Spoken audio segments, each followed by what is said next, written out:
دا د یوې ونې په ترڅ کې دوهم ځل و چې د بنین، کیپ وردې او سیرالیون د هیوادونو جمهور رئیسانو د ښاغلي باګبو سره ولیدل. د دوشنبې په ورځ له هغوی سره د کینیا صدراعظم رایلا اودینګا هم یو ځای شو. موږ د هیواد د پرمختیاو په اړه خبرې وکړې، دا چې څنګه سوله ټینګه شي او د جمهوري ریاست مشروعیت څنګه تامین شي. دغه هیات وروسته له هغې له ابیجان نه لاړ چې د ټاکل شوي جمهور رئیس ښاغلي اوتارا سره یې ولیدل.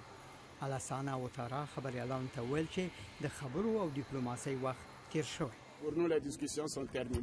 زموږ په اند د بحث وخت پای ته رسیدلی. موږ د سیمې د هیوادونو راغلو مشرانو ته وویل چې دوی باید زیات څه ترسره کړي. موږ د هغوی د وروستیو هڅو څخه مننه کوو. دا مطمئناً چې سخت شرایط دي، خو زه فکر کوم دا ټول باید داسې وشي چې ډیپلوماسي او ډایالوګ موږ وروستني حل ته ورسوي. د کینیا د صدراعظم اودینګا د دفتر یو مامور وایي د ښاغلي باګبو د امنیت تضمین به وشي که هغه د افریقایي مشرانو د وړاندیز په بنسټ له واکمنۍ نه لاس واخلي. له بلې خوا د دوشنبې په ورځ امریکایي مامورینو وویل دوی اوس هم غواړي له ښاغلي باګبو سره مرسته وکړي چې د استعفا کولو په صورت کې وقار پر ځای شي او د امکان په صورت کې بیرته امریکا ته راستون شي. خو دوی دا هم وویل چې دا فرصت په چټکۍ سره له منځه تلونکی دی.